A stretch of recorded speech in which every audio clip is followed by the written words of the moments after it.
Nilkanth વર્ણીના one વિચરણની અંદર ગઈકાલે આપણે જોયેલું કે વર્ણીએ પોતે હિમાલયની પર્વતમાળા ઓળંગી અને નેપાળની અંદર એ પ્રવેશ પ્રાપ્ત કર્યો. નેપાળનો આખો પ્રદેશ એ પહાડોથી ભરેલો છે, એટલે વર્ણી ક્યારેક પર્વત ઉપર ચઢતા અને ક્યારેક ખીણની અંદર ઉતરતા આવી રીતે એ પ્રદેશની અંદર પ્રવાસ કરતાં કરતાં માતારીપુર ગામની અંદર પહોંચેલા. અને ત્યાં આગળ સુવર્ણ સિદ્ધિ ઈચ્છનારા રાજાને એમણે સાચા સાધુની ઓળખ આપી. એ કથા ગઈકાલે આપણે જોયેલી. વર્ણીએ પોતે એ રાજાને સમજાવ્યું કે સંત એ કોને કહેવાય, તો જે સદગુરુ તે શુભ જ્ઞાન આપે, ભવાબ્ધિના સંકટ સર્વ કાપે. સંત તો આપણા ભવસાગરને એ પોતે પાર કરાવી દે એને કહેવાય. બાકી આ ચમત્કારો જે બતાવવા એનાથી એ કંઈ સંતપણું નથી.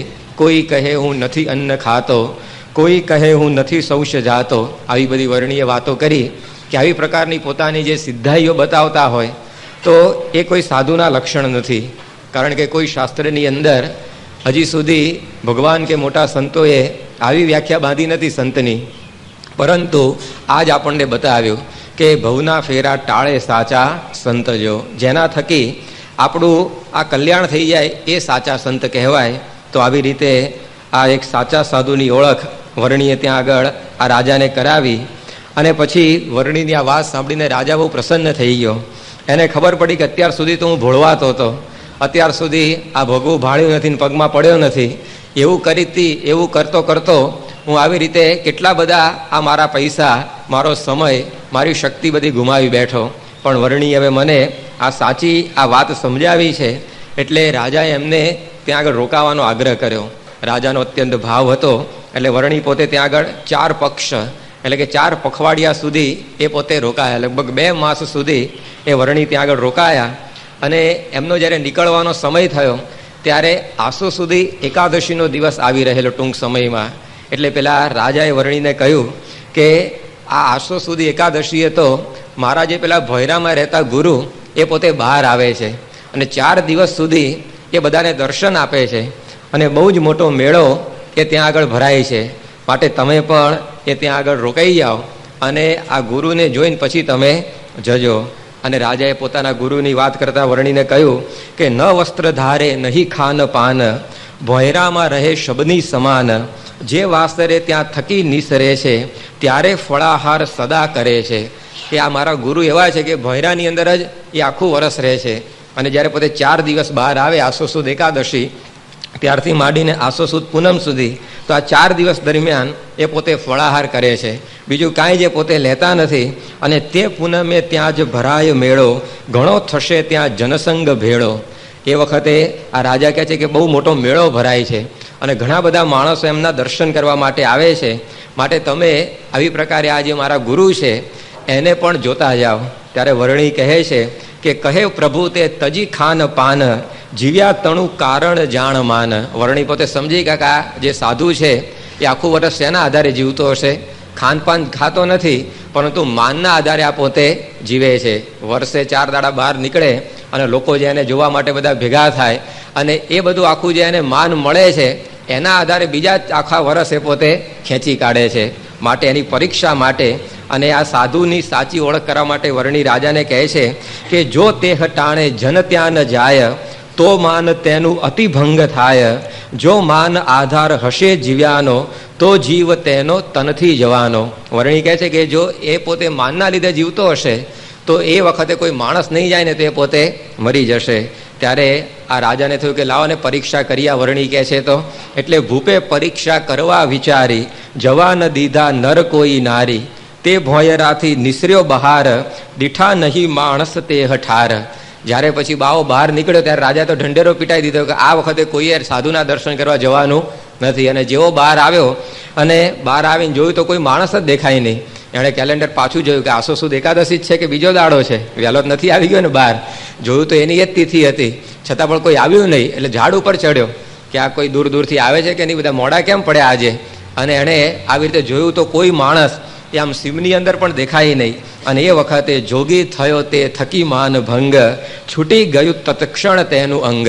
અને એનું જે આ માન ઘવાયું કે કુછ બી નહીં, અને એનું પ્રાણ પંખેરું ત્યાં ઉડી ગયું. અને એ વખતે જ્યારે નરેશે આ વાત જાણી વર્ણિશમાં પૂર્ણ પ્રતીતિ આણી, જ્યારે રાજાને ખબર પડી કે આ રાજા અરે આ સાધુ છે, કાંઈ ખાતો પીતો નહોતો પણ માનના આધારે જીવી જતો હતો, અને એ માન આ પ્રત્યક્ષ એને જ્યારે દેખાયું ત્યારે એ ભાવ બધો ઉતરી ગયો અને નીલકંઠ વર્ણિની અંદર એને પૂર્ણ પ્રતીતિ એ બધી આવી ગઈ. તેને જ સર્વોપરી શ્રેષ્ઠ જાણ્યા શ્રી કૃષ્ણ પ્રત્યક્ષ નૃપે પ્રમાણ્યા.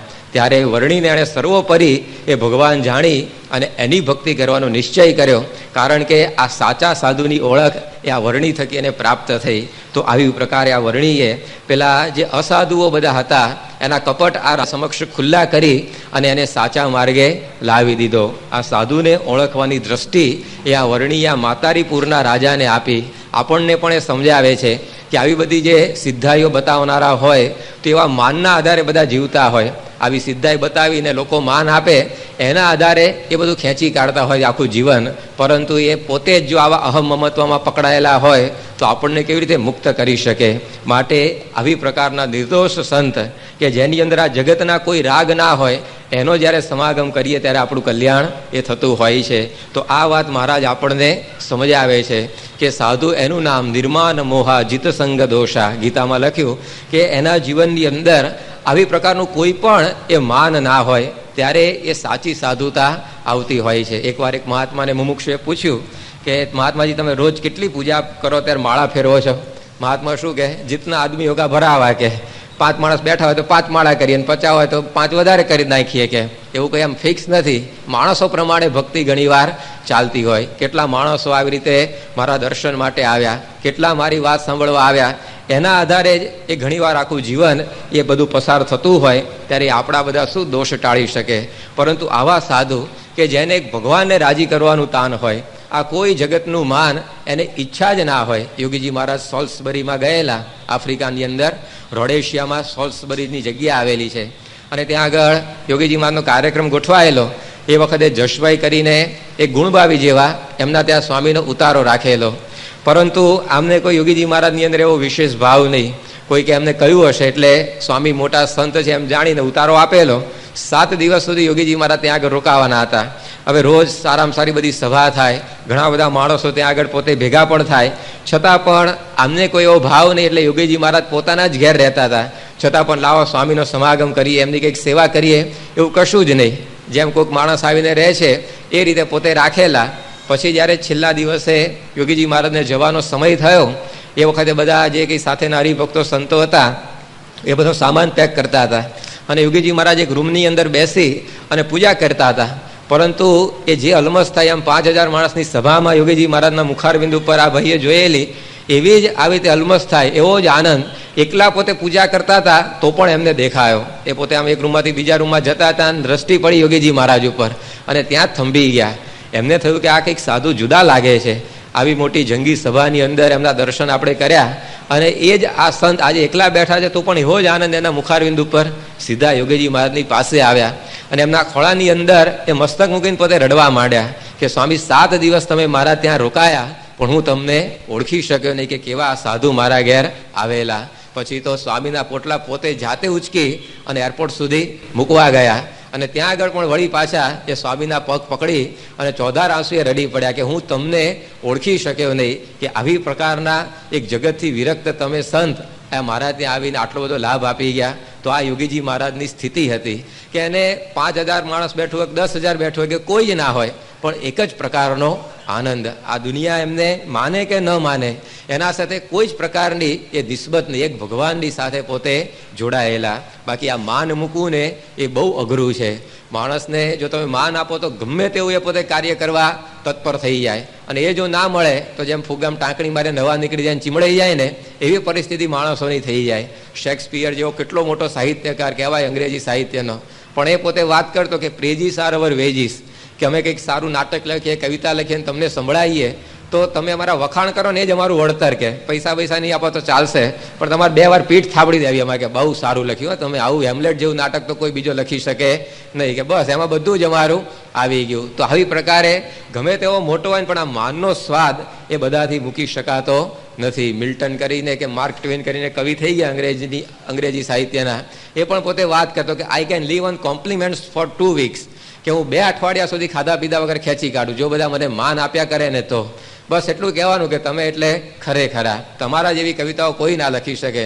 આવું જો મને માન સતત મળ્યા કરે ને, 2 અઠવાડિયાના નિર્જળા ઉપવાસ કે હું કરી નાખું. આટલો બધો સ્વાદ એની અંદરથી આવે. આપણે નિર્જળા એકાદશી કરીએ ને આવા ઢીલા થઈ ગયા ને સાંજે સંધ્યા આરતીને ટાણે, પણ એ વખતે જો કોઈ આવીને કહી જાય ઓહો કે આવો ઉપવાસ ઉનાળામાં તો તમારા સિવાય બીજું કોઈ ના ખેંચી શકે, બીજો દાડો ખેંચી નાખે, એટલું આમ ફોર્સ આવી જાય અંદર આપણને. તો આ માનનો જે સ્વાદ છે ને એ બહુ છોડવો અઘરો છે. કનક તજ્યો કામિની તજ્યો ધાતુ કો સંગ, તુલસી લઘુ ભોજન કરી જીવે માન કે રંગ. આવી રીતે પૈસા પણ ત્યાગી શકાય, સ્ત્રી પણ ત્યાગી શકાય અને અલ્પ આહાર કરી શકાય, પરંતુ આ માનનો જે સ્વાદ એ મૂકવો બહુ અઘરો છે. સ્વામી ઘણીવાર કહે છે કે માણસમાં તો ઠીક, પણ પશુને માન હોય. બળદને તમે આમ બાપો બાપો કહીને ઠપકારો તો દોઢા ભારનું ગાડું ખેંચી કાઢે, ગમે તો ઢાળો ને ઉપર ચડી જાય હોય. એને પણ એવો આ સ્વાદનો, આ માનનો સ્વાદ આવતો હોય છે. રેસકોર્સની અંદર ઘોડા દોડાવતા હોય છે બધા માણસો, તો ત્યાં આગળ એવું લોકોને ખબર પડી કે જે ઘોડો હારી જાય ને એનું પછી વજન ઉતરી જતું હોય છે, કારણ કે એને કોઈ આવી રીતે બોલાવે નહીં, એને કોઈ થાબડે નહીં એનો માલિક, તો એના વજનની અંદર આવી રીતે ઘટાડા થઈ જતા હોય છે. તો હવે આ પશુની અંદર પણ આવી પ્રકારનું માન એ હોય છે, ત્યારે મનુષ્ય તો કેમનો છૂટી શકે. પરંતુ જે ગુણાતીત હોય એના અંતરની અંદર આવું કોઈ પણ પ્રકારનું માન આપણને દેખાય નહીં. બાકી ગમે તેવી સિદ્ધાઈ સિદ્ધ કરી હોય, પરંતુ આ અંતરથી એનું અભિમાન છોડવું એ બહુ અઘરું છે. જ્યારે આપણને આ ગુણાતીત સંત પરંપરા એ રીતે નોખી દેખાય કે કોઈ પણ પ્રકારનું માન નહીં. ગુણાતીતાનંદ સ્વામી મંદિરના મહંત હતા, છતાં પણ સેવા કઈ લીધેલી એમણે? આશીર્વાદ આપવાની નહીં, પરંતુ જાડુ વાળવાની. આપણે તો કંઈક પદવી આવે આ સત્સંગની અંદર, પછી પહેલી સેવા મૂકી દઈએ કે હવે આ કરનારા બીજા ઉગતી પેઢીને તક આપો. કે ભાઈ હવે ઊંઘતી પેઢી ઉગતી પેઢી કોઈને તક આપવાની નથી, આપણે પોતે જ અહીંયા તો તક ઝડપવાની હોય છે. પરંતુ આ પદવી મળ્યા પછી પણ આવી સેવાઓ કરવી એ બહુ અઘરી છે. જ્યારે ગુણાતીતાનંદ સ્વામી એ કરતા. એકવાર બધા સંતો ભાલની અંદરથી પસાર થતા હતા અને ત્યાં આવો વરસાદ પડ્યો છે તો જબરજસ્ત બધો કાદવ થઈ ગયેલો, અને ભાલનો કાદવ તો તમારા જોડા એ તરત ચોંટી જાય. એટલે બધા જોડા આમ હતા પેલા 500-600 ગ્રામના, પણ કિલો 2 કિલોના થઈ ગયા કાદવ ચોંટીને. એટલે બધાએ કહ્યું કે ભાઈ હવે આ જોડા કાઢી નાખો, આ પહેરીને ચાલવાનું ફાવશે નહીં. એટલે બધાએ જોડા કાઢી નાખ્યા. તો ખાસો આ મણ 2 મણનો ઢગલો થઈ ગયો. હવે એનું પોટલું બાંધવું પડે, પોટલું ઉપાડે કોણ? આ જોડાનું પોટલું ઉપાડીને ચાલે કોણ? ગુણાતીતાનંદ સ્વામીએ પોટલું પોતાના માથા ઉપર ઉપાડ્યું. તો આવી રીતે હરિભક્તો સંતોના જોડા પણ એ પોતાના મસ્તકે ઉપાડી શકે એવી નિર્માનિતા આ સ્વામીના જીવનની અંદર હતી. એકવાર સ્વામી પોતે જુનાગઢ મંદિરમાં બેઠેલા અને કોઈક ચારણ આવ્યો, અને ચારણ તો એની રીત પ્રમાણે આવી રીતે સ્વામીના બધા વખાણ કરવા માંડ્યો. એને એમ કે આ સ્વામીની હું પ્રશંસા કરીશ તો મને કંઈ શિરપાવ આપશે, એટલે કે સ્વામીની બધી પ્રશંસા કે તમે તો આમ ને તમે તેમ વગેરે બધું. અને સ્વામીએ 10-15 મિનિટ એનું સાંભળ્યું. પછી બાજુમાં કોઈ સાધુ બેઠેલા, એને કહ્યું લાવો આપણો હાવરણો, કે આપણે મંદિર વાળવાનો ટાઈમ થઈ ગયો. ચારણે થયું કે આ કંઈ શિરપાવ આપે એવા લાગતા નથી, કે મારી પ્રશંસાથી કંઈ ફૂલાઈ જાય એવા આ સાધુ લાગતા નથી. અને વાળી પાછો જતો રહ્યો.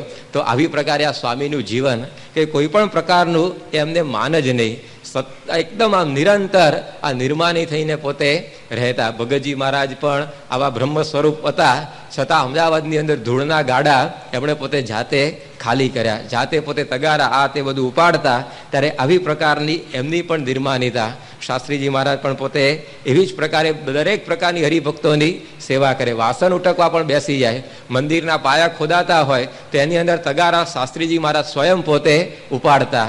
તો આવી પ્રકારનું એમનું આ જીવન કે કોઈ પણ પ્રકારની અંતરમાં લેશ પણ મોટપનો ભાવ નહીં, એવી ઈચ્છા જ નહીં એમના જીવનમાં. યોગીજી મહારાજને તો આપનામાંથી પણ ઘણા બધાએ જોયા હશે.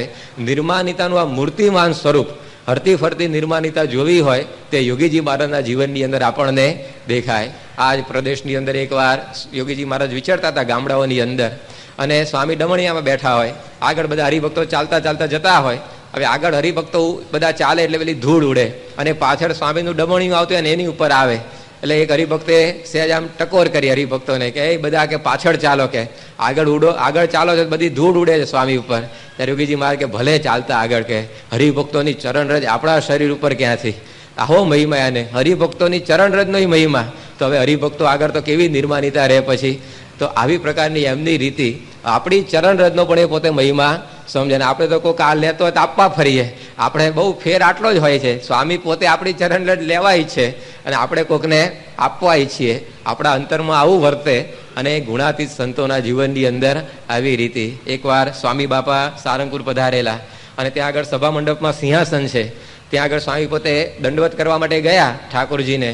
તરત જ એક સંત હતા એ ગાતેર્યું પોતાનું પાથરવા લાગ્યા. કારણ કે એક તો શિયાળાનો સમય એટલે સહેજે જમીન ઠંડી હતી અને વળી પાછી ધૂળ તે બધું પડ્યું હોય એટલે એ ગાતરિયું પાથરવા ગયા. સ્વામી કે રહેવા દો, કઈ ગાતરિયા પાથરવાની જરૂર નથી. હરિભક્તોની ચરણરજ આપણા શરીર ઉપર ક્યાંથી પડે? તો આ સ્વામીને મહિમા છે આપણા બધાની આપણી ચરણરજનો પણ આવો મહિમા સમજે છે. તો કેવી બધી પ્રકારની આ ધીરમાનીતા. દુનિયાની અંદર એક ગુરુ એવો હશે કે જે શિષ્યની ચરણરજ પોતાના મસ્તક ઉપર પડે તો રાજી થાય?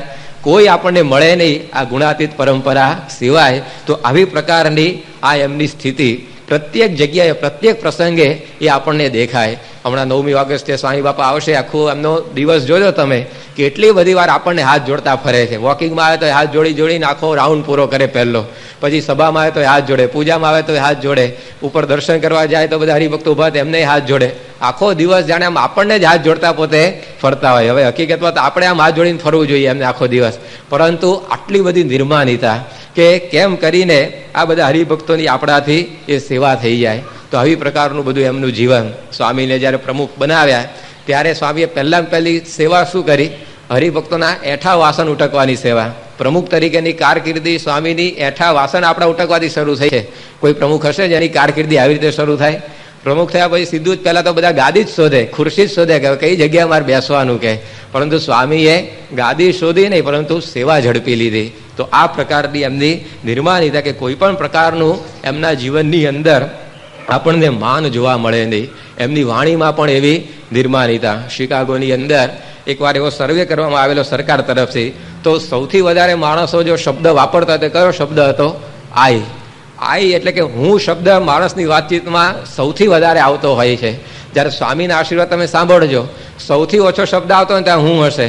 લગભગ સાંભળવા જ ના મળે તમને કે આ કામ મેં કર્યું અથવા તો હું જો આ ના હોત તો થાત જ નહીં, એવું આપણને સાંભળવા જ નથી મળતું. તેની વાણીની અંદર પણ આટલી બધી એ નિર્માણિતા કે આપણે કાંઈ જ કરતા નથી.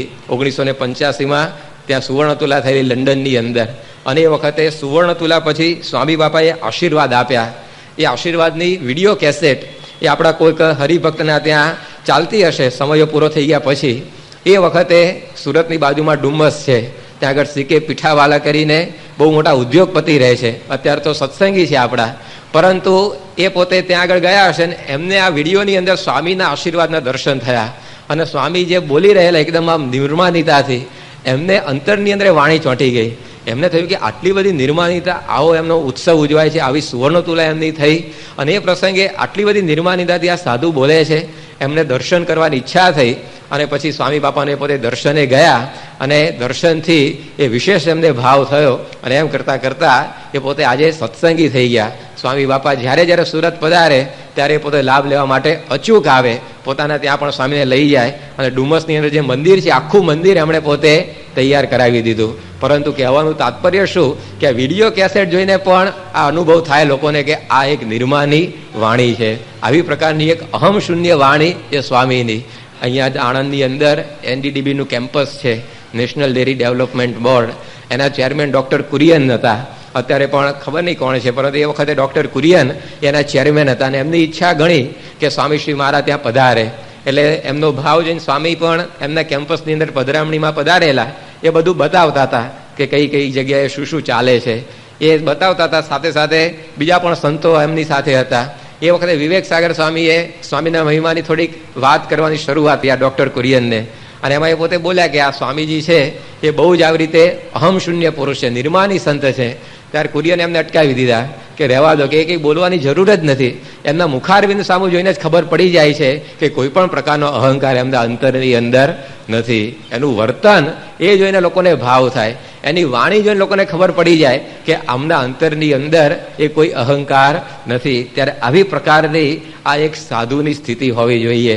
અહીંયા વર્ણી આ રાજાને એ સમજાવે છે કે તમારો ગુરુ આખું વર્ષ ભોયરામાં દટાઈ રહે છે, પરંતુ એ જીવે છે આ માનને લીધે. એના કરતાં આ બહાર ફરીને માન મૂકીને ફરવું એ બહુ અઘરું છે. તો આવી આ સ્વામીની આપણને સ્થિતિ આજે પણ દેખાય. આટલું બધું કર્યા પછી પણ નિર્માનિતા. લોકોને જીવનની અંદર ઘણી વાર નિર્માની પણ દેખાય, પણ કશું કર્યું ના પછી નિર્માની જ રહેવું પડે ને. આજે તમે કંઈક સેવા કરી હોય અને પછી તમારું નામ જાહેરાતમાં બોલાય નહીં, અને એ વખતે સ્થિતિ જાળવી રાખી એ વધારે અઘરી છે. બાકી કઈ સેવા કરી જ નામ રહી જાય, કંઈ ખોટું લાગે કોઈને? કારણ કે માનની અપેક્ષા જ ના હોય. તો સ્વામીએ તો આટલું બધું કર્યા પછી માન એમને નથી, એ એમની મહત્તા છે. આજે લોકોએ એકેય મંદિર ના બાંધ્યું હોય, માન ના રાખે તો સમજી શકાય. એવા લોકોએ ઝંડો લઈને ફરતા જ કે અમને માન હોય એમ કહીને. પણ આ તો 355 મંદિરો બાંધ્યા પછી નિર્માનીપણે રહેવું ને એ બહુ અઘરું છે. 668 સાધુઓ બનાવ્યા પછી નિર્માનીપણે રહેવું ને એ બહુ અઘરું છે. આપણે તો એક જણને કંઠી પહેરાઈને સત્સંગી કર્યા હોય તો આપણને આમ જરા કેફ રહે કે એક જણ આપણા થકી આવ્યો ખરો સત્સંગની અંદર. પણ આ તો કેટલો બધો સત્સંગ સ્વામીએ ફેલાવ્યો, અને પછી પણ આવી નિર્માનિતા રાખવી એ બહુ અઘરું છે. એ કે ચેલો ભેગો રહેવા તૈયાર જ ના થતો એ હું માન રાખે? બહાર બધું ઘણી વાર નિર્માની પણ દેખાય આવું હોય, કશું કર્યું જ ના હોય પછી માન રાખવાનો પ્રશ્ન જ ના ઉભો થાય ને. ભિખારીને કોઈ દાડ માનનો સંકલ્પ થાય કે કોઈ આપણને આવીને માને પૂજે સારું? પરંતુ જે ધનવાન હોય અને પછી આવી પ્રકારની ઈચ્છા ના રહે એ મોટી વસ્તુ છે. તો સ્વામીની મહત્તા એ છે કે આટલું બધું કર્યા પછી પણ કોઈ દિવસ હજી સુધી એમણે એવું નથી કહ્યું કે આ કાર્ય મારાથી થયું. આજે આટલા બધા મંદિરો બાંધ્યા, પણ એ મંદિરોની પ્રતિષ્ઠા પછીના આશીર્વાદ તમે જુઓ તો એમાં ક્યારેય એવું ના આવે કે આ મંદિર મારાથી થયું. શાસ્ત્રીજી મહારાજ, યોગીજી મહારાજના આશીર્વાદ અને મહારાજની કૃપાથી આ મંદિર થયા છે. તો આવું જ એમની વાણીની અંદરથી નીકળે. જ્યારે જ્યારે સ્વામીદાસને દીક્ષા આપે ત્યાર પછી પણ કોઈ દિવસ એવું આશીર્વાદની અંદર સાંભળ્યું નથી કે આ બધાને મેં વાતો કરીને આ સાધુ બનાવ્યા. પણ યોગીજી મહારાજનો સંકલ્પ કે 700 સાધુ થાય એના પ્રતાપે આ બધા થાય છે. આ જ એમના આશીર્વાદની અંદર આપણને સાંભળવા મળે. તો આવી પ્રકારની આ નિર્માનિતા જ્યાં દેખાય ત્યાં ભગવાન રહેતા હોય છે. હું ટળે હરી ઢૂંકડા. ભગવાન ક્યારે પાસે આવે? જ્યારે હું ટળી જાય, અહમ ભાવ ટળી જાય ને ત્યારે ભગવાન અખંડ ભેગા રહેતા હોય છે. આજે સ્વામીની પાસે ભગવાન રહ્યા છે એનું કારણ એ છે કે અહમને સાવ એમણે ઓગાળી નાખ્યો છે. તો આવી પ્રકારની સ્થિતિ આ વર્ણીએ આ રાજાને સમજાવી, અને આવી પ્રકારનો ઉપદેશ સાંભળી અને આ રાજા પોતે મહારાજને એવો આશ્રિત થયો. અને ત્યાર પછી વર્ણીએ એને સાચો માર્ગ બતાવી અને પોતે આગળ વાટ પકડી. અનેકને આવી રીતે જુદી જુદી પ્રકારની દ્રષ્ટિઓ આપવા માટે આ વર્ણી પોતે ફરી રહેલા છે. તો અહીંયા આવી પ્રકારે રાજાને પણ સાચા માર્ગે એમણે ચઢાવ્યો. અને ત્યાર પછી આગળ જતા એમને રસ્તાની અંદર એ પોતે બુટોલનગર જતા હતા મહારાજ, પણ એ બુટોલનગર જતા પહેલા એક મોહનદાસ નામના બાવાનો એમને મેળાપ થયો. આ બિચારો ફરતો ફરતો ભૂલો પડી ગયેલો. હિમાલયની અંદર નીકળ્યો હશે કંઈક સાધના કરવા, પરંતુ એ ભૂલો પડી ગયેલો. અને એણે દૂરથી આ નીલકંઠ વર્ણીને આવતા જોયા. માણસ જોયું આવા નિર્જન વનની અંદર, એટલે આને આનંદ થઈ ગયો. અને પોતે એમની પાસે જઈ પહોંચ્યો અને પૂછ્યું કે આવા અઘોર વનની અંદર તમે આટલી નાની ઉંમરમાં કેમ એકલા ફરી રહ્યા છો? ત્યારે વર્ણીએ પૂછ્યું કે તમે કેમ આવી રીતે અહીંયા આવી પહોંચ્યા? કે હું તો ભાઈ આ રસ્તે ચાલતા માર્ગ ભૂલી ગયો છું ને એટલે અહીંયા આવી પહોંચ્યો છું, પણ તમે કેમ આવ્યા? વર્ણીએ કહ્યું કે હું તમારા જેવા માર્ગ ભૂલેલાને માર્ગ બતાવવા માટે ફરી રહ્યો છું. અને એમ કરી અને વર્ણીએ એને બધી વાતો કરી. એને બહુ જ આકર્ષણ થયું વર્ણીની મૂર્તિ પ્રત્યે. અને પછી એ વર્ણીની સાથે સાથે ચાલવા માંડ્યો કે હવે તમારી ભેગા જ મારે ચાલવું છે. એ પોતે સમય મળે ત્યારે આ વર્ણીની પોતે સેવા પણ કરતો. અને જેમ જેમ એ પોતે પાસે રહેવા માંડ્યો તેમ તેમ વર્ણીનો એને વિશેષ ને વિશેષ મહિમા સમજાતો ગયો. જો આ ભગવાન અને સંતની દિવ્યતા. માણસની પાસે રહીએ તો કેવું થાય? આપણને જે એટલો ભાવ ને ધીમે ધીમે ઘટતો જાય.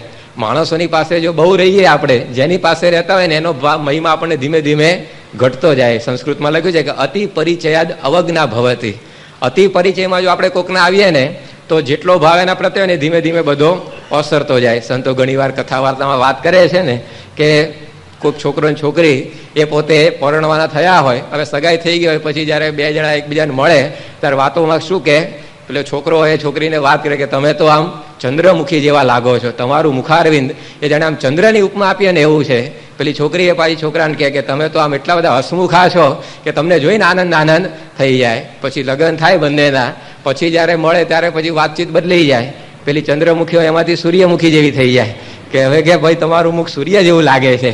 અને એમ કરતા કરતા જેમ જેમ સમય પસાર થાય એમ ચંદ્ર સૂર્યમુખીમાંથી જ્વાળામુખી થઈને પછી ઊભી રહે. અને પેલો હસમુખો એ પાછો કાળમુખો થઈ જાય. તો જેમ જેમ ભેગા રહીએ ને એમ એમ બધી પ્રીતિ ઓસરતી જાય. સામાન્ય માણસનું આવું હોય, પણ ભગવાન અને સંતની પાસે કેવું થાય? જેમ જેમ ભેગા રહીએ ને એમ એમ એની અંદર આપણને આકર્ષણ થતું જાય. એમ એમનાથી છૂટા પડવાનું મન ના થાય. સ્વામી બાપાની સાથે કોઈ દિવસ આપણને એમ ધરવ ના થાય કે હાલો હવે સ્વામી બાપા ભેગા 10 દાડા રહ્યા, હવે કાંઈ વાંધો નહીં. પરંતુ જેટલું વધારે રહેવા મળે ને એટલું આપણે રહીએ છીએ. તો આ ભગવાન અને સંતની અંદર એવી દિવ્યતા છે કે કોઈ દિવસ આપણને એમની પાસે રહેતા કંટાળો આવે નહીં. આખો દિવસ સ્વામી જો સભામાં બેસી રહે ને તો કોઈ આપણે ઊભા થઈએ નહીં. તો આ એમની દિવ્યતા છે. તો આ વર્ણિની પાસે જેમ જેમ આ મોહનદાસ બાવો રહેતો ગયો તેમ તેમ એને આકર્ષણ વધતું ને વધતું ચાલ્યું અને વર્ણિની બધી સેવા કરતો હતો. પરંતુ વર્ણિ પોતે જાણી ગયા કે આને જગતની અંદર કોઈ એવી આસક્તિ નથી, છતાં પણ કંઈક એવા સારા પદાર્થો એને દેખાય ને તે પોતે એની અંદર લોભાય છે. અને વર્ણિની પાસે સુંદર કઠારી હતી, કોઈ હરિભક્તિ આપી હશે એમને. તો એ કઠારી એટલી બધી સુંદર હતી કે એની અંદર આ વૃત્તિ તણાયા કરે મોહનદાસની. અને વર્ણિ આવી રીતે ચાલતા ચાલતા જતા હોય ત્યારે પોતે કાયમ કયા કરે કે જોજો ધ્યાન રાખીને ચાલજો. ધ્યાન રાખવાનું કેમ કહેતા? વર્ણિ પડી જાય તો ભાવના હતી, પણ એ પડશે ને તો પેલી કઠારી તૂટી જશે. એના લીધે પોતે કયા કરે જોજો ધ્યાન રાખીને ચાલજો, પથ્થર ઉપર લીલ બાજી છે, આ પાણી આવ્યું વગેરે બધી સૂચનાઓ આપ્યા કરે. વર્ણિ તો અંતર્યામી પણ જાણી ગયા કે આને વૃત્તિ રહેવી જોઈએ મારા સ્વરૂપમાં, અને ચોંટી ગઈ આ તુંબડીમાં. એટલે એક પથ્થરો મોટો આવે ત્યાં અફાળીને તોડી જ નાખી કઠારી. અને જેવી એ કઠારી તૂટી ગઈ, મોહનદાસનો જીવ ઊંચો થઈ ગયો. એણે કહ્યું કે વર્ણિ આ તમે શું કર્યું? કે આવી સુંદર તુંબડી હતી, પાણી પીવા કામમાં આવે ને તોડી નાખી. વર્ણિ કહે કે તારી વૃત્તિ એ જ્યાં ચોંટવી જોઈએ ત્યાં ચોંટતી નહોતી, અને તુંબડીમાં તું આવી રીતે વૃત્તિ રાખતો હતો એટલે અમે તોડી નાખી. જે વાલી વસ્તુ હોય એનો અમે ત્યાગ આવી રીતે તમારી પાસેથી કરાવીએ છીએ. ભગવાન સંતની આ રીતિ છે કે આપણને જેમાં આસક્તિ હોય ને એને પહેલાં પહેલી આપણી પાસેથી પોતે દૂર કરી દે, એટલે સીધા આપણે ભગવાનની અંદર જોડાઈ જઈએ. આપણે જનમંગલ નામાવલીનો રોજ પાઠ કરીએ છીએ, એમાં 9મું નામ આવે છે ઓમ શ્રી હરયે નમઃ, કે હરિને નમસ્કાર. તો ભગવાનનું નામ હરિ કેમ પાડ્યું છે? કારણ કે બધું જ હરિ લે છે આપણું. હરિષ્યતે ઇતિ હરિ, જે આપણું હરણ કરે ને એ હરિ. તો શું હરિ લે છે ભગવાન આપણી પાસેથી? જેમાં જેમાં આપણને આસક્તિ હોય ને બધી જ આસક્તિઓ આપણી પાસેથી પોતે હરી લે. આપણને કોઈ પદાર્થમાં આસક્તિ હોય તે પદાર્થ કોઈ દાડો આપણી ભેગું આવવા જ ન દે. આપણને જેમાં કોઈ વ્યક્તિમાં આસક્તિ હોય તો એ વ્યક્તિમાં કાં તો એવો રોગ મૂકે અથવા તો એવો સ્વભાવ એનો કરી આપે ને કે આપણને સહેજે સહેજે પછી અભાવ થઈ જાય, એટલે તરત આપણું હેત તોડાવે. રવજી સુથાર જેમ હતા, મહારાજની પાસે રહેતા હતા, અને મહારાજ એમને સત્સંગ કરાવવા મોકલ્યા કે જાઓ તમે બધું ગામડે ફરો ને સત્સંગ કરાવો. સત્સંગ કરાવતા કરાવતા રવજી સુથાર પોતે પરણી બેઠા, કોઈક બાઈની સાથે લગ્ન કરી નાખ્યા એમણે, અને આશીર્વાદ લેવા મહારાજની પાસે આવ્યા પાછા કે મહારાજ હવે આશીર્વાદ આપો કે આ ધનનો ગૃહસ્થાશ્રમ થઈ જાય અમારો. મહારાજ કે આ શું કર્યું કે તે મેં તને મોકલેલો સત્સંગ કરાવવા અને આવી રીતે તું પરણીને આવ્યો. પછી મહારાજે આશીર્વાદ તો આપી દીધા, પણ રવજી સુથાર આમ થોડાક આગળ ગયા ને એટલે એના પત્નીને કહ્યું કે જો કે આ રવજી સુથાર છે ને એને 1 જમપુરીનું દુઃખ આવશે અને તને જેને 2 જમપુરીના દુઃખ આપવાના છે. એટલે કે ભાઈ સાહેબ મને શું કરવા, મેં કંઈ કર્યું નથી ને, કે તે મારા ભગતને બગાડ્યો ને એટલે તને 2 જમપુરી કે અને આને 1 જમપુરી. પેલી કે હું કંઈ ઓછી કંઈ આમેથી બગાડવા ગયેલી એ મને વળગેલો છે, કે આમાં મારો કંઈ વાંક નથી. મારા કે હું કાંઈ ના જાણું, તને 2 જમપુરીના દુઃખ આપવા છે.